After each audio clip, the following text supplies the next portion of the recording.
রাজধানীর বরজলা এলাকায় জমি মাফিয়ারা সুরজিৎ সরকারের জমি দখলের চেষ্টা করে। পরে সুরজিৎ সরকারের পরিবারের লোকজন বাধা দেন, কিন্তু আজ সকালে একদল জমি মাফিয়া সুরজিৎ সরকারের উপর চড়াও হন এবং তাকে মারধর করেন।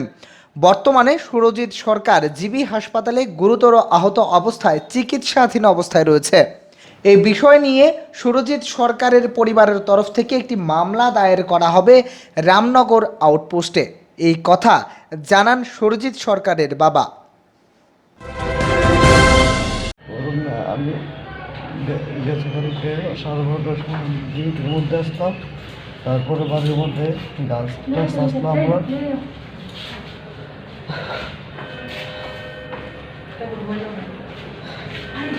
তারপর কি হয়েছে? তারপরে তারা অবরোধ করছে, আমার বাড়ি, আমার নিজের জায়গা, মস্তান টস্তান নিয়ে এসে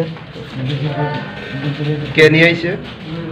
পাড়ার লোক ফিসে গিয়ে সেটা প্রচুর মস্তান আছে, মাফিয়া টাফিয়া, তারা এসে আমরা বাড়ির মধ্যে প্রতিদিন যেটা টর্চার করতেছে। আমি থানার মধ্যে লিখিত দিছি, থানার লোকে আয়া কালকে বুঝতে যে মাটি ফালাইতো না, তারপরও আজকে মাটি ফালাইতে গেছে। আমি তারপরে প্রথমে গেছি, আমি গাড়ি ড্রাইভারে গেছি যে না ফালাইতে পারবো না, আমার জায়গার মধ্যে আমি রাস্তা দিতাম না, মাটির জায়গা আমি দিতাম না। তারপর গাড়িটা ফিরে দিছি, কিছুক্ষণ পরে সব মস্তান টস্তান লইয়া আয়া আমাদের বুঝতেছে পাড়াইয়া মাটির তলে ঢাবাই নেব। কতজন আইছে?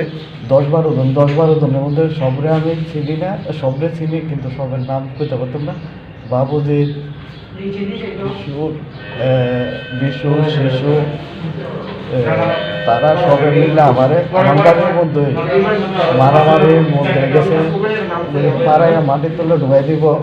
হ্যাঁ, কেটা করবো, থানার যেতাম, আবার বলে থানার যেতাম, আর বসে আমি তো দিতাম না, কোনো সময় আমি দিতাম না। ঘটনাটা সকালবেলা গাড়ি লইছে মাটি ফেলাইতো, তখন আমি কইছি আমার জায়গায় তাতে মাটি ফেলাই পারতো না, তুমি কার কথা আইছো লইয়া যাবো এখান থেকে। গাড়ি লইয়া গেছে ফিরা যাওয়ার পরে গেছে, আমি গেলাম স্নান করতাম, আধা ঘন্টার সময় হয়েছে, রাস্তার থেকে ফিরা বাড়াইছে শিশু, বিশু, আরেকটা ফলাইটার নাম জানি না ঠিক, কাল কয়ে গেছে আজগর ফলাইছে, এসে ফেলাই দিয়া মাটি ফেলাই দিয়া জায়গা আমার কবিতা কহেরে তুলে দিতাম, ফেলাই দিয়ে মাটির তোলা ফেলাই দিয়া ঘরে তুলে দিতাম আমি কইয়া গেছে। আমরা ছেলেদের মারছে কে? ওই তো তিনজনে মারছে, মাইরা দেখে ফেলাই দিয়ে পরে গাড়ির মাটি ঢেলে দিত। যারা মারছে তাদের বিরুদ্ধে থানাতে কোনো মামলা করবেন? করুম আমি। কয়জনের বিরুদ্ধে করবেন? ওখান তো আপাতত আইসে তো তিনজন, আর আগে তো ওইটা কালকা জানাইছিলাম মানে 5 জন আছিল, এরই মিলে আসে 5 জন আছিল, আজকে ওখানে 3 জনই। এখন আপনার ছেলে কই? জিবি ভর্তি। কিরকম অবস্থা আছে? ওখানে তো খারাপ হয়ে ওখানে আবার যাইতাম গেলে বুঝুন যে ওখানে কি অবস্থা আছে। কি দিয়ে মারধর করছে? শরীর টুল ঠান্ডা হয়ে আছে, ছেলে ট্রেন লাগাইছে বকর বকর। কি দিয়ে মারধর করছে? কি দিয়ে মারছে? মারছে যে কি দিয়া হন্টার বাহিরা দেখছি না, মাইরা জায়গারা মাটি ফালাই দিয়া ফালাই তুইয়া জায়গা তারা গেছে যাইতে জায়গা আমার কথা তারাই নেন। এই ফুলাটার নাম জানি না ঠিক, মুখ দেখলে তুমি, আর হে নাম জানে।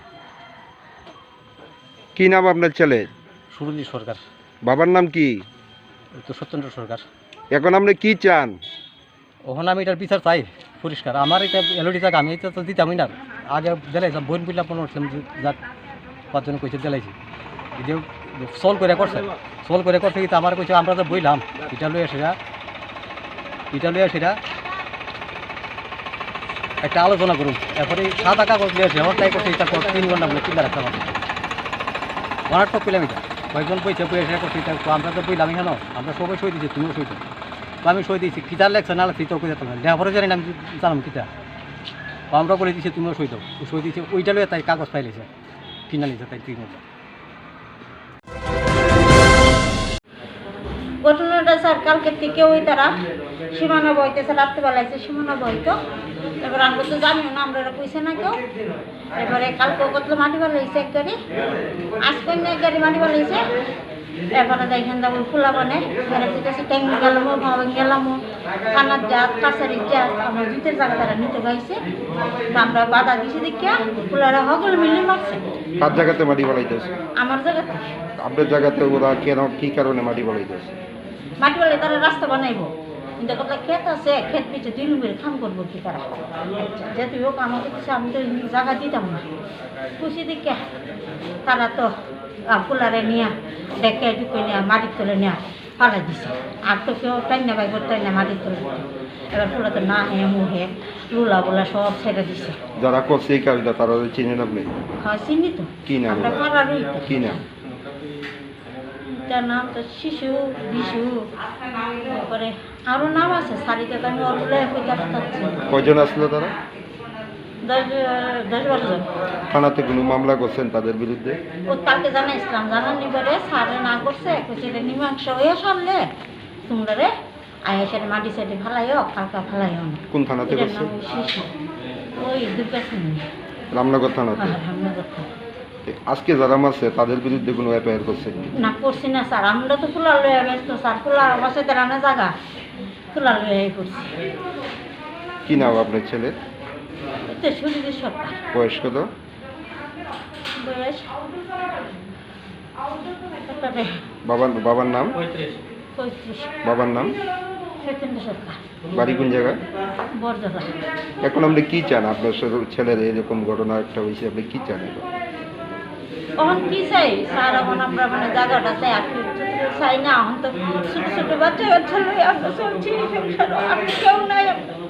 আচ্ছা মায়ের জামাইতে দূরে বিয়া দিছি, দূরে এখন আপনার ছেলে আমরা সবাই পাড়ার মানুষ আছে দূরে ফুলারি অবস্থা এটা থেকে কিছু কই যাচ্ছে না। এখন আপনার ছেলের অবস্থা কিরকম?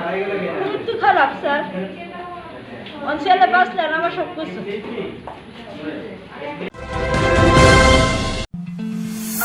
জনদর্পণ digital studio, we create, you celebrate. শুভ বিবাহ, জন্মদিন থেকে শুরু করে সামাজিক, পারিবারিক, ব্যক্তিগত, সরকারি, বেসরকারি সংস্থার যে কোনো অনুষ্ঠান একই ছাদের তলায় সম্পূর্ণ দায়িত্বের সঙ্গে পালনের অঙ্গীকারে যাত্রা শুরু হলো Janadarpan digital studio, the group of event management. Make your occasion priceless. এছাড়াও আপনারা পেয়ে যাবেন wedding videography, photography, video editing, digital photo album, short film, pre wedding, cinematography, cinematic wedding videography, documentary এবং সাকসেস স্টোরির মতন আরও অনেক কিছু। যে কোনো অনুষ্ঠানের জন্য যোগাযোগ করুন জনদর্পণ ডিজিটাল স্টুডিও, বর্দোয়ালি মিলন সংঘ, নিয়ার মোচা ক্লাব। মোবাইল নাম্বার 8794840801 এই নম্বরে। ভারতের যে কোনো LICI অফিসের যাবতীয় পলিসি পরিষেবা এইখানেই করা হয়। নতুন পলিসি ও হোম লোন করানো হয়ে থাকে। এছাড়াও এখানে ক্যাশলেস যুক্ত স্বাস্থ্য বীমা করানো হয় এবং বাইক, স্কুটি ও গাড়ির ফায়ার ইন্স্যুরেন্সও করানো হয়ে থাকে। যোগাযোগ করুন লাইফ ইন্স্যুরেন্স অ্যাডভাইজার বিশ্বজিৎ শীল। ঠিকানা রানীর বাজার, দেবীনগর হসপিটাল, চৌমুহনী, পশ্চিম ত্রিপুরা। মোবাইল নাম্বার 9704402658 অথবা 7005740090 এই নম্বরে।